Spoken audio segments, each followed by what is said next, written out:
ओम वंदे मातरम। सभी आर्यवीरों को नमन।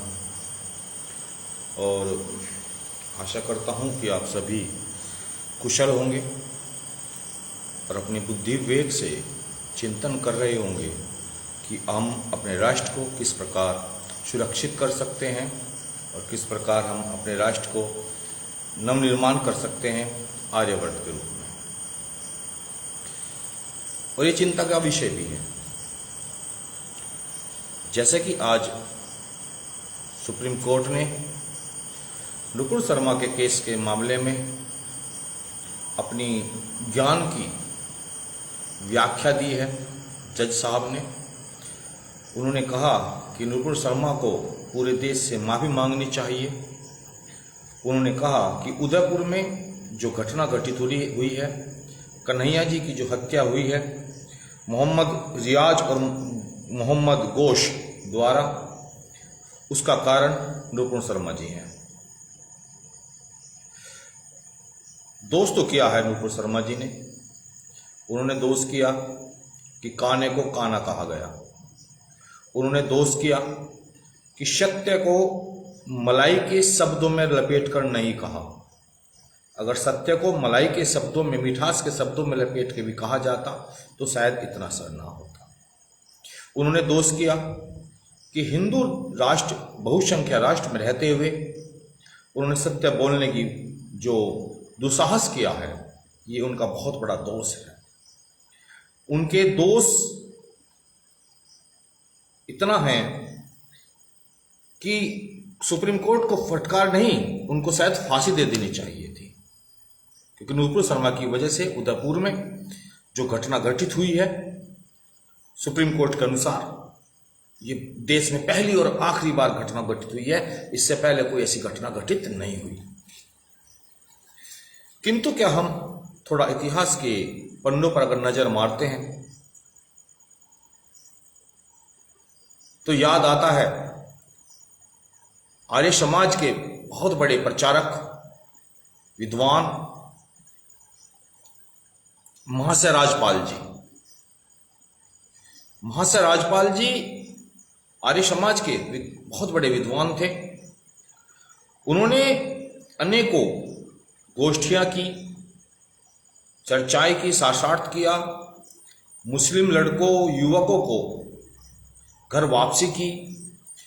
जब कृष्ण तेरी गीता जलानी पड़ेगी 19वीं सदी का महर्षि और सीता के बारे में मुस्लिम समाज द्वारा बहुत ही आपत्तिजनक अश्लील किताबें लिखी गई, तो एक पुस्तक उसका जवाब देने के लिए रंगीला रसूल लिखा गया।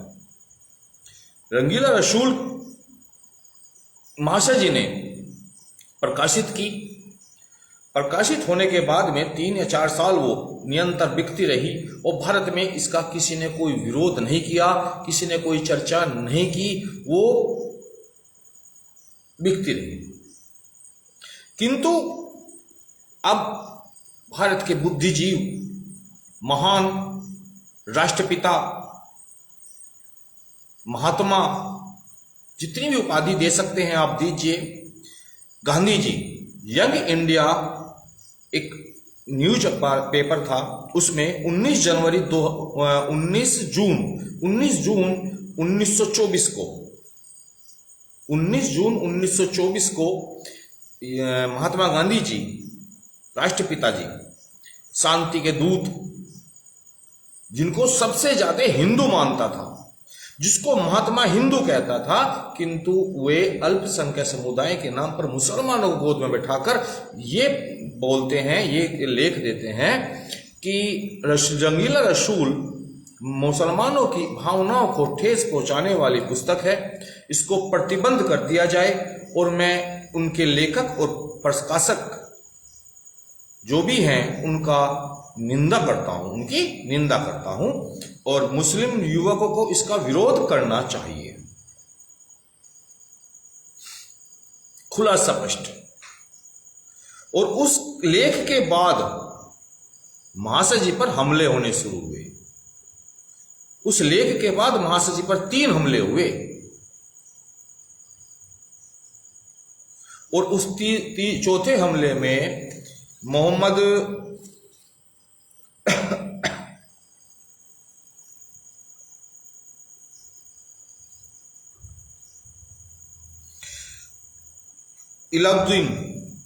मोहम्मद इलाउद्दीन ने उनके दुकान पर जब वे आराम कर रहे थे, उनकी छाती में छुरा घोंपकर महाशय जी की हत्या कर दी। ये शायद हमारे यहाँ किसी भी जज, किसी भी पार्टी या किसी भी सेकुलर व्यक्ति को बोलने का साहस नहीं होगा कि मोहम्मद के मानने वालों को महात्मा गांधी ने उकसाया और महाशय जी की हत्या हो गई। दूसरी एक ऐसी घटना पूजनीय महात्मा गांधी जी ने और की थी, हमारे स्वामी श्रद्धानंद जी को मरवाकर। क्योंकि श्रद्धानंद जी जब घर वापसी पर बहुत बड़ा आंदोलन चला रहे थे, तो महात्मा गांधी ने उस घर वापसी के आंदोलन का भी विरोध किया था। और महात्मा गांधी के उस विरोध के बाद में 1926 को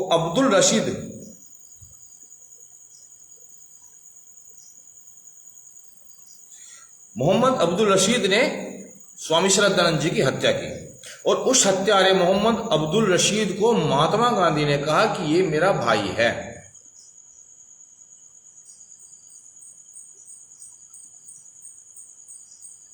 अब आप समझिए, ऐसी अनेकों अनेकों घटनाएं हमारे यहां घटित होती रही और हम चुप बैठे रहे। आज कन्हैया जी की हत्या हुई उदयपुर में, हमारे अंदर जोश है, किंतु कोर्ट ने जिस प्रकार उसका सारा ढांचा शर्मा जी के सिर पर फोड़ दिया, ये बहुत निंदनीय है। क्योंकि जो दो व्यक्ति मोहम्मद रियाज और मोहम्मद घोष पकड़े गए हैं, उन व्यक्तियों की मानसिकता शुरू से ही आतंकवादी थी। सन 2013 में रियाज ने जो मोटरसाइकिल खरीदी थी, उसका 5,000 रुपये ज्यादा देकर 2611 नंबर लिया था। 2611 शायद आपको याद हो। 2008 2611 बंबई का सबसे बड़ा आतंकवादी हमला। अब उस आतंकवादी हमले के जो 2026 थी, उस तारीख को अपनी आन बान शान मानते हुए उस जिहादी मानसिकता वाले व्यक्ति ने अपनी मोटरसाइकिल का नंबर लिया। 2013 में भी अनुपम शर्मा जी ने शायद उनको बताया होगा कि तुम इस मोटरसाइकिल का नंबर लो, हम हिंदू हैं, तुम ये करो। उकसाया होगा। शायद 2018 में भी अनुपम शर्मा जी ने उकसाया होगा कसाब को। जब तो भारतीय सरकार ने 2008 में जब कसाब ने 26/11 में हमला किया, जब तो भारतीय सरकार ने कसाब के ऊपर प्रतिदिन 3,50,000 रुपए का खर्चा किया। कसाब को जिस जेल में रखा गया था, 5,25,000 रुपए में उस जेल का निर्माण हुआ था। 1,57,00,000 रुपए कसाब के खाने पीने, ब्लूटूथ जैकेट, डॉक्टरी, वकील पर खर्चा हुआ। 1,22,00,000 रुपए तनख्वाह के लगे, जबकि तिब्बत सेना की तनख्वाह उस टाइम 19 करोड़ रुपए करीब खर्चा आया था। हमारी इतनी बड़ी सेना का खर्चा और कसाब के बराबर कसाब में लगे सिक्योरिटी का खर्चा बराबर था। हम आतंकवादियों को पालते हैं। रात को 12 बजे हमारी कोर्ट खुल जाती है। हम कई करोड़ रुपए आतंकवादियों की जेल में रखने में खर्च करते हैं, उनकी जमाई की तरफ सेवा करते हैं। कोर्ट पूछती है कि अरे आपने तो कन्हैया की हत्या की है, लेकिन आपको चोट कैसे लग गई? बड़ा दुख का विषय है।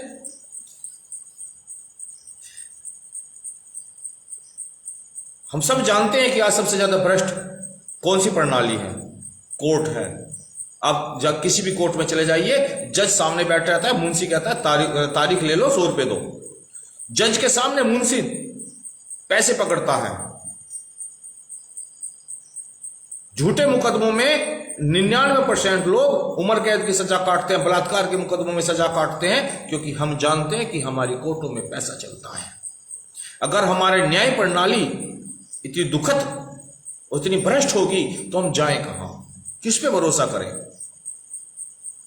उस सुप्रीम कोर्ट, हाई कोर्ट पे जिसका जज रिटायर होने के बाद में गोवा में एक प्रोग्राम में कहता है कि गाय का मांस खाना कोई बुरी बात नहीं है, मैं स्वयं भी गाय का मांस खाता हूं। ऐसी मानसिकता के लोग अगर कुर्सियों पर बैठे हैं तो हम सुरक्षा की और न्याय की उम्मीद किससे करें? हम किससे उम्मीद करें? और उम्मीद हमें करनी भी नहीं चाहिए।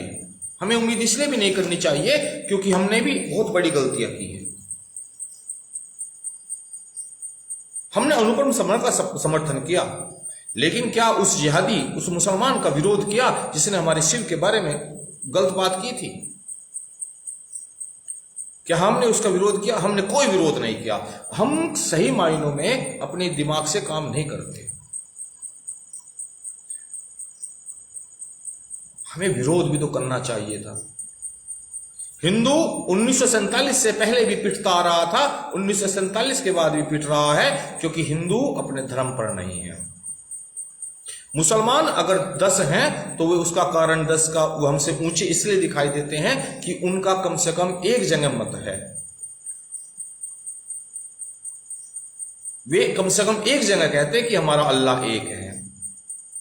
हिंदू 100 होने के बाद भी 10 से नीचे दिखाई देता है, क्योंकि हिंदू कहता है कि मेरा तो गणेश है, मेरा तो हनुमान है, मेरी तो पार्वती है, मेरे तो साईं है, मेरे तो विष्णु है, मेरे तो शिव है, मेरे तो ब्रह्मा है।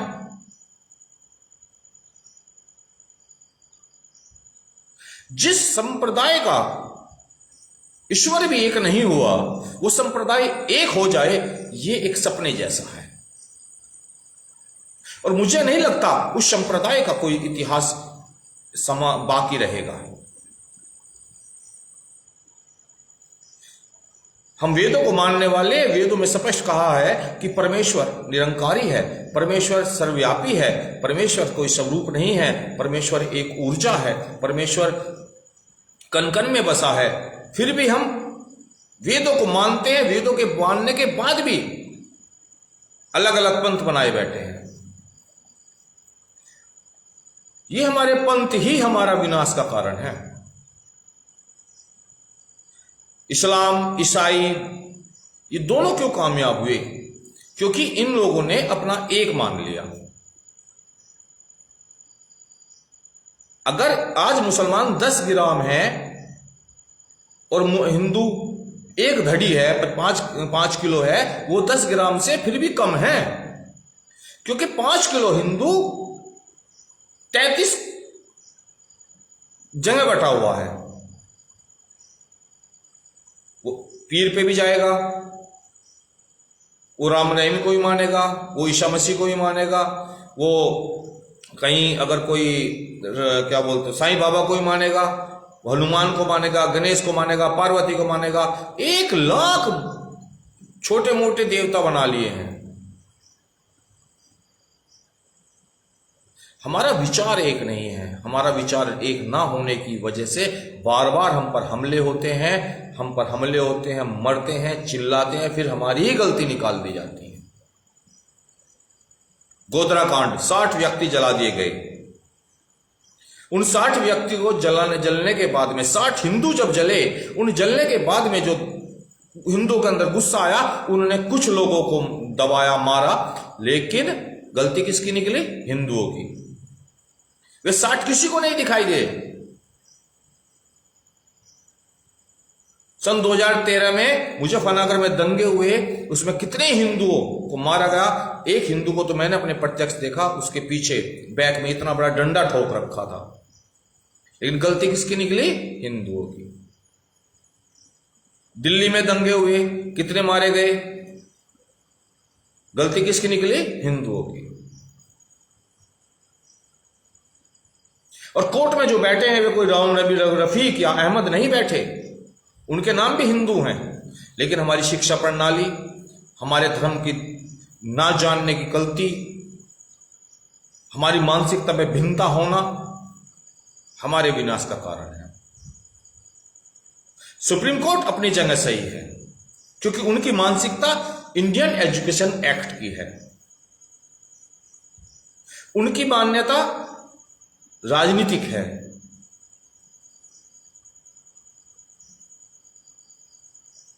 अगर आप वंदे मातरम बोलोगे तो आप तो बीजेपी के हो, जय श्री राम बोलोगे तो आप तो बीजेपी के हो, राष्ट्रवादी पार्टी बोलोगे तो आप तो बीजेपी के हो।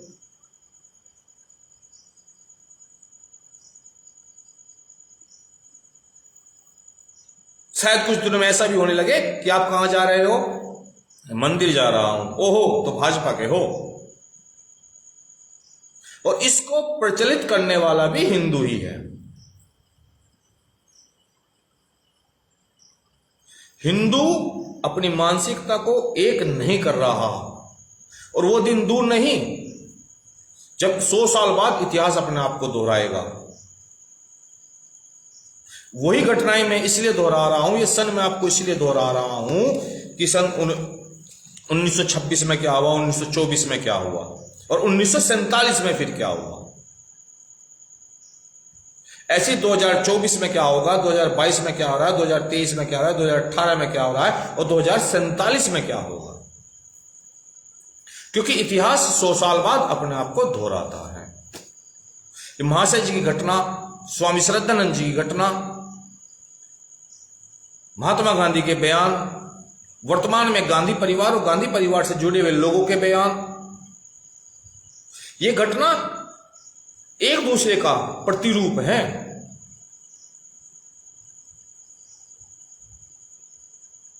अब भी वक्त है, एक विधान, एक आवाज और एक संस्कृति को अपना लें। और मैं ये नहीं कहता कि सभी मुसलमान खराब है, लेकिन जो कट्टर मुसलमान हैं उनको एक मंच से ललकारें। नुपुर शर्मा का समर्थन करें तो उस जिहादी का भी विरोध करें, उसके फोटो चिपका दें, सड़कों पर लगा दें। ये लोग चिल्लाते हैं, विरोध करते हैं, प्रदर्शन करते हैं, इसलिए इनकी सुनवाई हो जाती है। हम लोग समर्थन करने लगते हैं, विरोध नहीं करते। ये हमारी सबसे बड़ी चूक हो गई, ये हमारी सबसे बड़ी गलती हो गई। इसी गलती की वजह से आज सुप्रीम कोर्ट नुपुर शर्मा को दोषी घोषित कर रहा है। और वे दो बेचारे भटके हुए नौजवान, नुपुर शर्मा का बयान सुनकर उनकी मन और मस्तिष्क में जो ठेस पहुंची, उन्होंने कन्हैया की हत्या कर दी। सही है, बलि के बकरे हैं हम, ये कभी भी भटक जाते हैं। कश्मीर में पत्थर बजा देते हैं, पश्चिम बंगाल में गर्दनें काट देते हैं, उदयपुर में गर्दनें काट देते हैं, क्योंकि हम इनको भड़का देते हैं। दोषी हम हैं, हमको गर्दन झुका के चलना चाहिए, हमको टीके नहीं लगाना चाहिए, हमको यज्ञ नहीं करना चाहिए, हमें अपने सीता राम के बारे में गाली खाते रहना चाहिए, क्योंकि दोषी हमें, हमको उन विरोध नहीं करना चाहिए। चुप, सेकुलर हैं। हे आर्य वीरों, आज अभी सबके हाथ में मोबाइल है, गूगल है, सर्च करिए 1947 से पहले 60 साल तक का इतिहास, और 2047 से पहले ये 2000 का तक का इतिहास आप जब देखेंगे तो आपको इसमें 90% समानताएं मिल रही हैं। सुई अपने आप घूमकर दोबारा वहीं पहुंच रही है। फिर कुछ भगत सिंह खड़े हो रहे हैं, फिर कुछ चंद्रशेखर आजाद खड़े हो रहे हैं, फिर कुछ गांधी खड़े हो रहे हैं, फिर देश बंटवारे की तरफ जा रहा है। उस वक्त शायद आपके पास इतने सब सुख साधन नहीं थे। आपको मिला क्या? इन्होंने तो 1947 में ही सोच लिया था, शायद आपको नहीं पता होगा। पाकिस्तान में जाने वाले सभी मुस्लिमों की जमीनें मुसलमान का जो संगठन बोर्ड है उसने अपने अधीन कर ली थी। भारत से जितने मुस्लिम पाकिस्तान गए उनकी जमीन किसी भी हिंदू को नहीं दी गई। हिंदुस्तान में रहने वाले मुसलमानों ने एक बोर्ड बनाया, उस बोर्ड के तहत वो सारी सब जमीन कब्जा ली, और वो जमीन कब्जाने का उनका उद्देश्य मात्र यही था कि एक दिन दोबारा बंटवारा होगा। वरना हिंदू जब पाकिस्तान से हिंदुस्तान में आए थे तो हिंदुओं की जो पाकिस्तान में जमीनें थी वो मुसलमानों को बांट दी गई। हिंदुस्तान में जो मुसलमान हिंदुस्तान से पाकिस्तान चला गया उनकी जमीनें मुसलमानों को दे दी गई। हिंदुओं को मिला जो आए हिंदू घंटा, उनको 50-50 20-20 गज के मकान बनाकर दे दिए गए। उनको भरी सर्दी में जामा मस्जिद से रात को निकाल दिया गया कि आप मस्जिद में नहीं रह सकते, और हिंदू चुप, सेकुलर हैं, बोलना मत। गांधी जी, महात्मा गांधी जी थप्पड़ मारेंगे, डंडा मारेंगे? नहीं, वो तो अहिंसा प्यारे, अहिंसा है उनको तो प्यारी। फिर क्या करेंगे? अनशन पर बैठ जाएंगे। वही पश्चिम बंगाल की घटना, ऐसे ही मारे गए थे हिंदू। जब हिंदुओं ने प्रतिरोध शुरू किया, मुसलमान मारने शुरू किए, गांधी जी ने अनशन कर दिया। ऐसा ही अब हो रहा है। मुसलमान छेड़ता है, हिंदुओं को मारता है, फिर चिल्लाता है, विरोध करता है, हिंदू दोषी ठहरा दिया जाता है। विदेशी मीडिया हिंदुस्तान को ऐसा दिखाती है जैसे मुसलमानों का शोषण हो रहा है। इसका सिर्फ एक ही समाधान है कि अपने वेदों की तरफ लौटे, अपने विधान को एक बनाए, एक सुर में विरोध करें। सभी हिंदू संगठन, सभी महात्मा फोटो खिंचवाने, अपनी अय्याशियों को छोड़ दें और सड़कों पर उतर जाएं। बलिदान देना होगा, अपनी सुविधाओं का देना होगा, कुछ को अपने लहू का देना होगा, अगर ये देश बचाना है। वरना 2022 और 2047 में ज्यादा दूरी नहीं है।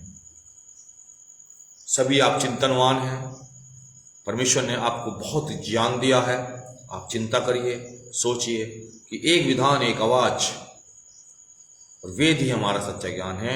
धर्म का ज्ञान कोई पाखंड नहीं, विज्ञान है, और विज्ञान ही इन पाखंडी लोगों को नीचा दिखा सकता है, इनको तोड़ सकता है, इनको इनका आईना दिखा सकता है। इसी के साथ मैं आप सभी से आज्ञा चाहूंगा। कल फिर दर्शन होंगे आपके। ओम वंदे मातरम।